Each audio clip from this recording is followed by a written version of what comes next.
Dear Chairman, ladies and gentlemen, it's very difficult to speak after David because the level of his presentation is always very high.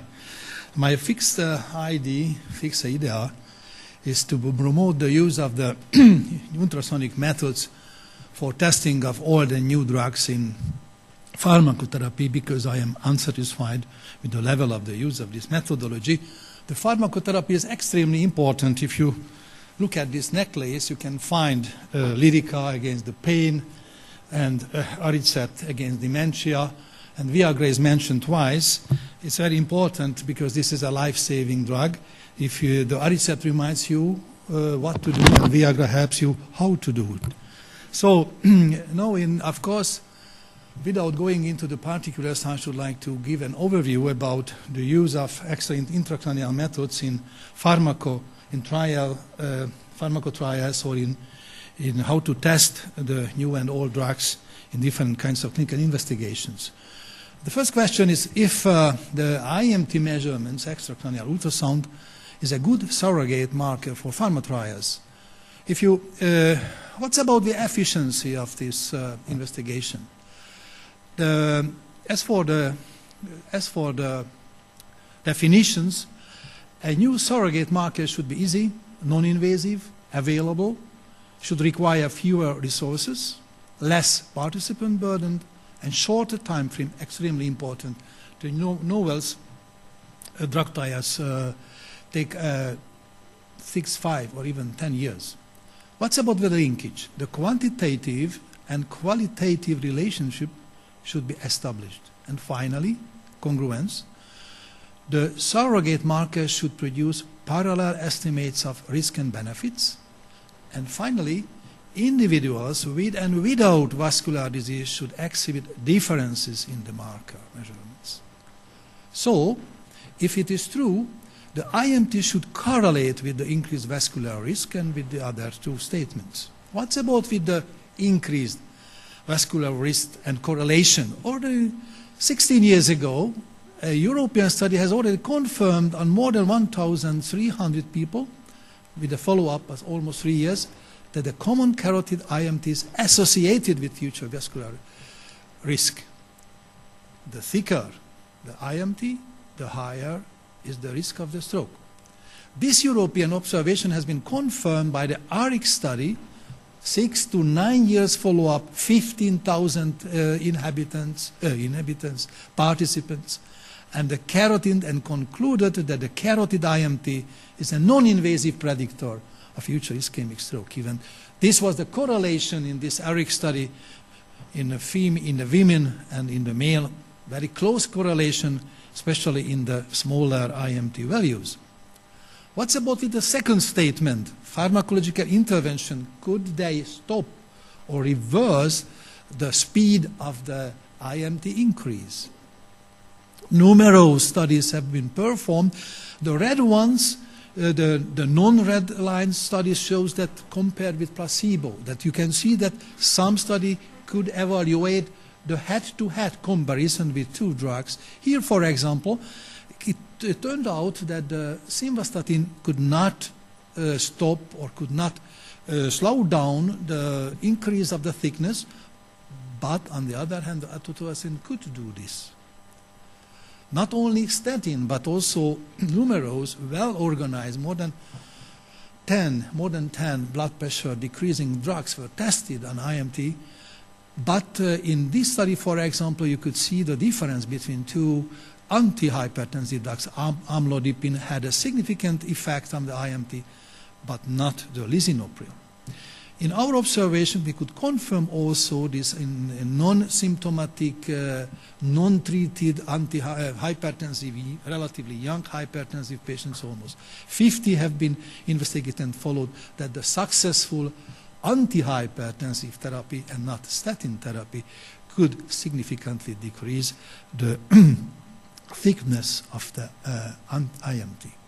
Okay, it's clear there is some correlation between the IMT and risk, vascular risk. We are able to slow down or to stop the increase. But what's about the correlation between the IMT and the vascular risk?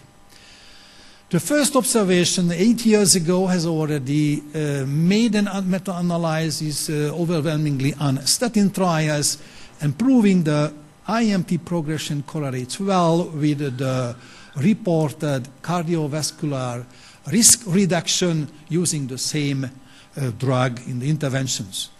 2 years later, an other meta-analysis in 2007 confirmed the same observation, putting together the available drug trials showing that the decrease in IMT correlated well with the decrease of risk reduction. This paper has been published this year, some weeks ago, analyzing the more than 20 IMT trials on lipid levels, and except one, all of them confirmed the correlation, the agreement with the mortality and morbidity trials, IMT versus morbidity and mortality trial. And more or less it was also true for blood pressure lowering trials. Only 3 were not congruent with the mortality and morbidity trials. So they conclude, and I agree with this conclusion, that the IMT trials could be a decision tool to support or refute the start of a large-scale morbidity and mortality trial. Why? Because if you look at this figure, you can see that for performing a morbidity and morbidity trials, you need a lot of patients, thousands, sometimes 10,000s of patients, and a long follow-up. Why for the IMT trials, you need much less than thousands, only 100 patients or even less, and a much shorter follow-up.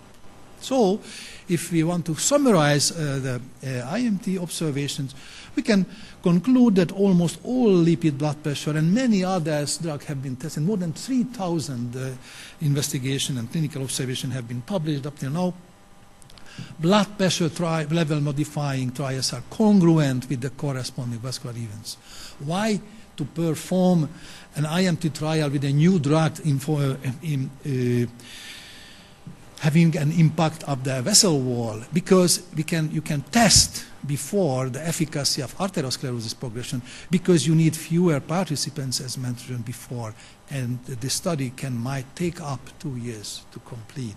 So you can have a tool to support or refute a decision to launch a large morbidity and mortality trial, plus, and very interesting phenomenon, that vascular trial is very difficult to perform on young patients because they have a low incidence of the vascular events.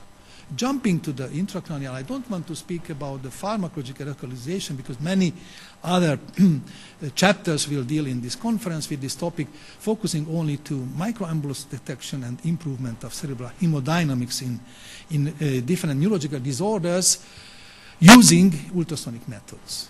Our friends and partners, Professor Ziebler and his co-workers performed this study on the retinal and cerebral emboli patient, elegantly proving that if you give this drug, you can decrease the mass, the emboli, but if you give again the tirofiban, if you omit the tirofiban, MS will increase and decrease again, and after combining with aspirin, very significant reduction could be experienced.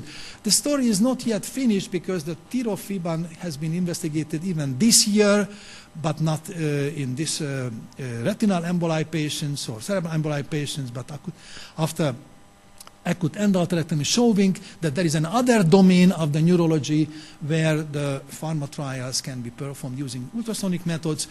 This study compared, for example, tirofiban with dextrane. Of course, the well-known CARES trial exactly performed 8 years ago with numerous colleagues from this room, and I have investigated the carotid stenosis patients with recently symptomatic events and analyzed the number and reduction of the emboli, confirming that recently symptomatic carotid stenosis, the combination therapy with clopidogrel and aspirin is more effective than aspirin alone. And 3 years ago, the CLARE study has been published, a little bit similar, acute stroke patients or acute TIA patients with extra or intracranial stenosis, and they measured also the number of emboli, having very similar results. The CLARE study still has some important information also, because this sub-study has been published only this year, showing on minor stroke patients or TIA patients, again, the mass has been analyzed, number of mesh, and the clopidogrel and aspirin reduced the microembolus signals in patients with these 65 patients suffering from minor strokes. So not only minor stroke, acute stroke, but also the carotid endarterectomy is a good domain for ultrasonic and pharmacological testing together. Here, for example, the dosage, the two types of antithrombic intervention have been compared with each other given before to carotid clamping, and also the number of emboli have been analyzed. And it turned out that using the LMWH dalteparin was better, because they decreased more significantly the number of emboli given before clamping during endarterectomy compared with the unfractioned heparin. Finally, the very nice work from Gertler that he showed with his co-workers by almost 90 patients, that those patients who still had persisting embolic signal had a much higher chance for suffering from ischemic events during the next 6 weeks compared with those patients who had ceased embolic signals.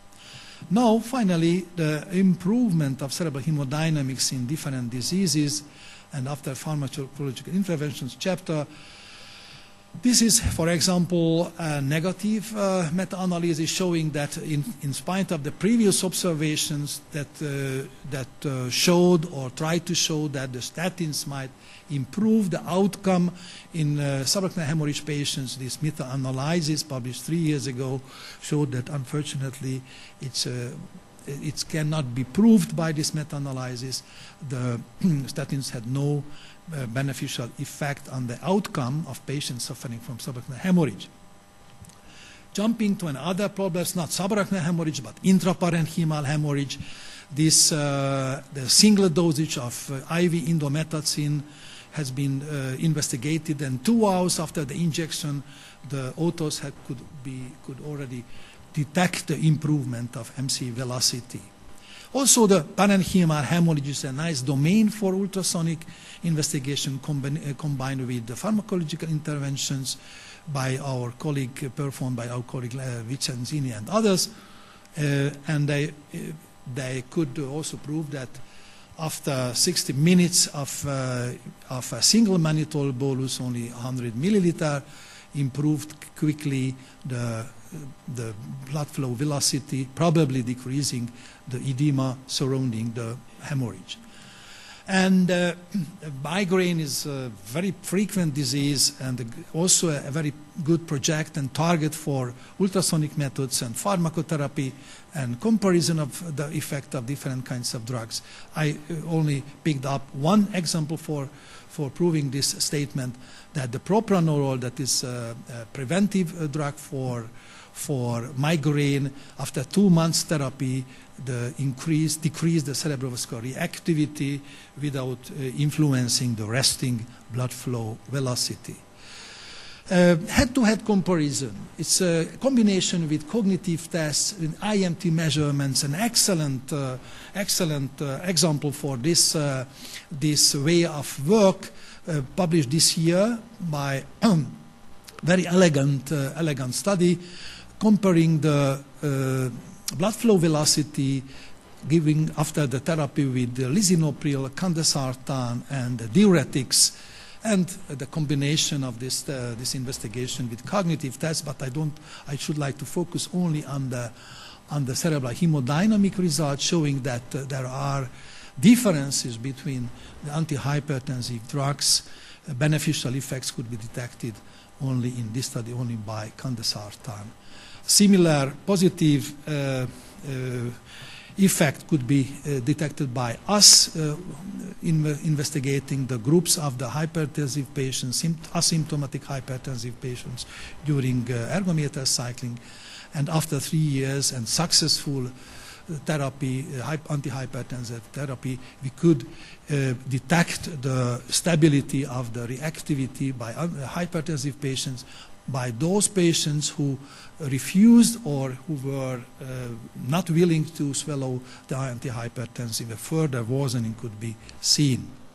So this is my last picture, shows that the extra and intracranial ultrasonic methods, and this is the main aim of my lecture, can be very well useful in different neurological groups of different neurological disorders and risk diseases, not only in hypertension and hyperlipidemia or the combination of them, different kinds of prothrombotic status, including the heart surgery or atrial fibrillation. We have heard nice lectures during the critical care in this morning. Symptomatic or asymptomatic carotid stenosis is a very important topic. And the 3 types of stroke is also a favorite domain of the investigation, the subarachnoid bleeding, the acute ischemic stroke or intracranial hemorrhage. We could see examples for this. The carotid endarterectomy or stenting before or after or during premedication or after medication. And not only the very frequent migraine, that also you can see some examples from the literature, but I have found interesting papers investigating the cerebral hemodynamic changes after giving anti-Parkinson drugs, and even the new immunomodulatory drugs have been investigated using transcranial Doppler. So, in spite of this very colorful and very wide spectra of the potential use of the extra and intracranial methods, we can conclude that both extra and intracranial methods proved their usefulness in the evaluation of pharmacologic interventions. They have a lot of advantages: low cost, non-invasive, excellent time resolution, no radiation hazard, continuous monitoring instead of snapshot investigation. And there are increasing number of clinical observation and very well organized prospective studies, but still these methods are underused and they need promotion. So we can say perhaps that now the extra and intracranial methods are still belong to the sounds of the silence, but we have to promote them to make them the sounds of the scream. Thank you very much.